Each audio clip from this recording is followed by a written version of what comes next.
Hey, everybody, Debbi Starr here. I thought I would hop in and show you a little behind the scenes of what I'm working on. I'm getting ready to run another live workshop at the end of this week. And, there's lots of moving pieces and everything. So I thought I would just show you the steps that I go through before I get ready to launch this workshop.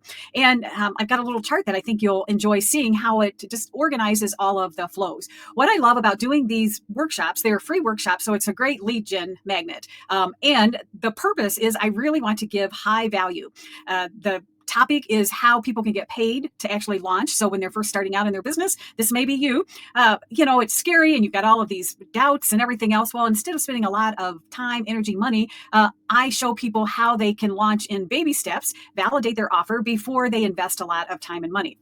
Anyway, that's what my workshop's about. So let me just show you. I'm going to share my screen and I'll just show you this little like whiteboard that I came up with. So let me open up the right screen here.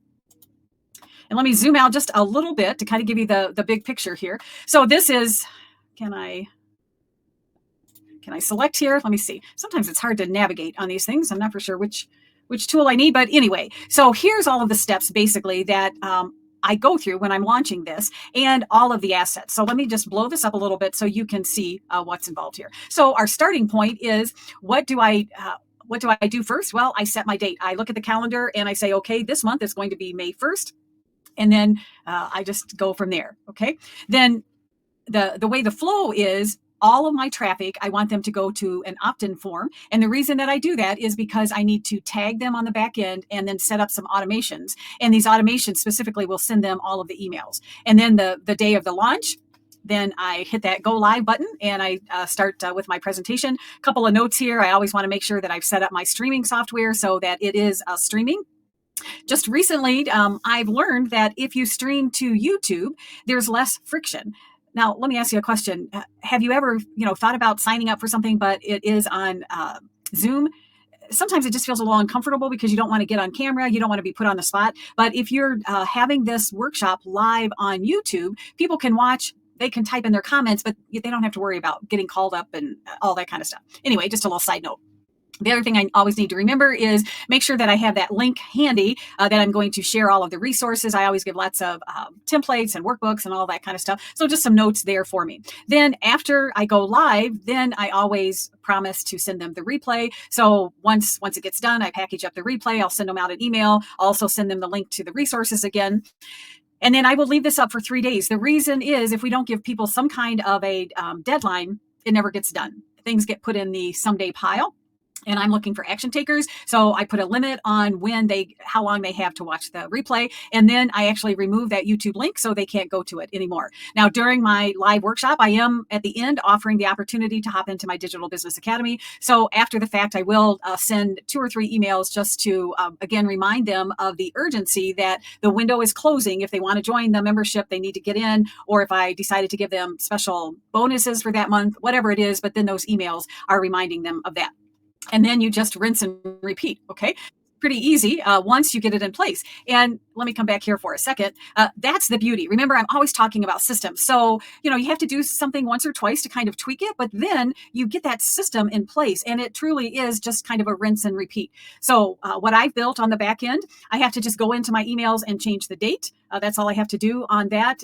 Change the date of the timer on the opt-in page, and I'm pretty much good to go. So I can just maximize all of the work that I've already done. So I'm not constantly reinventing the wheel.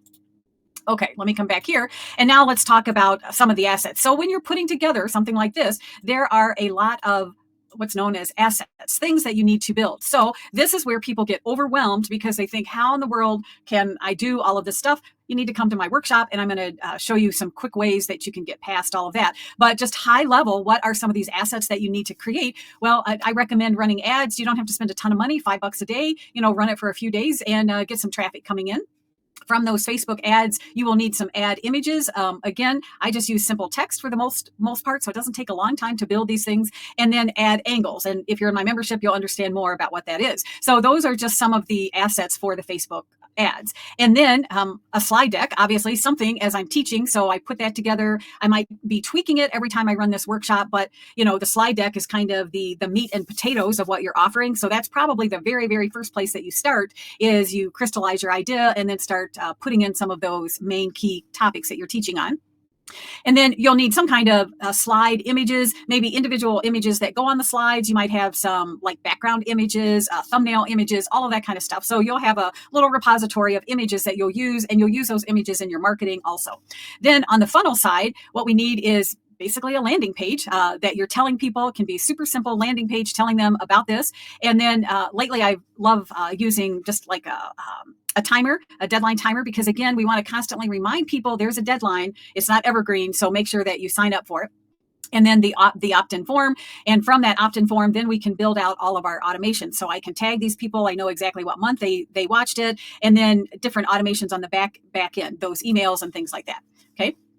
Then the deliverable. So what do I mean by that? There's several things. So the replay, of course. So once I'm done with the workshop, I package up the replay, and then there's always some kind of resources. I'm just calling them Google resources. So I always have a workbook. I usually have different bonus items that I'm sharing with that workshop. So some templates, all of those kinds of things, checklists, you name it. So that would fall under, and then I just load everything, package it up, and I put it on a Google Sheet. So everything is there in one place. Another set of assets that I have to create are all of the emails. So I'll have a confirmation email when somebody opts in, give them the basic details, also give them maybe some homework or additional resources until we have the workshop. And then if the timing is right, I might do a 6-day nurture email sequence. So if they're new to my world, just be sending them some information to help them. I'm always looking to deliver real value. So to help them in whatever they're trying to build out. And then 2 days before is when I start sending the reminders. Hey, we're going live in 2 days. Make sure it's on your calendar. 1 day before, can't wait to see you tomorrow. Then 1 hour before, hey, get ready. And then 5 minutes, here we come. And then after the event, I have a series of emails. Again, I'm packaging up the replay. So that first email will be, here's the replay. Thanks so much. And then I might send 2 or 3 emails with a deadline connected to it saying, if you want to opt in for my offer, there's a limited time, click here. So that's all of the email assets. And then the marketing assets. So what am I doing to market this? Going back over here to slide images, one of the things that I create is what I call a digital stack. So it just kind of shows, a picture of, the handouts and the slides and all of that kind of stuff. So in my marketing, my Facebook page, Facebook group or groups, I'll send information out to my email list and then the Facebook ad also that I'm running. So in my marketing, I can take some of those digital images and assets that I've created, and then I can just run them through these different places. Okay. So that is in a nutshell, the workflow that I go through when I'm running a live workshop or, even if you're launching something. Let me come back here so I can see you eyeball to eyeball. So it looks like a lot of work. It is the very first time. I'm not going to lie to you, but you are building tangible assets that you can use over and over and over again in your business. And the wonderful thing about doing live events is you get live feedback. You can tell what's working, what's not. Then you can go back to your assets and just tweak things a little bit. And then the next time you want to run it, it's easy peasy. So let me know what kinds of things do you do to keep you focused when you're trying to launch one of these things. And depending on when you see this, I'll put a link below. If you just catch it live here, you could join us in our live workshop. As always, thanks for watching. Hit the subscribe button and let me know what kinds of things are you struggling with in marketing your business. And I'll see if I could do some training for you. All right. Thanks for watching. Take care.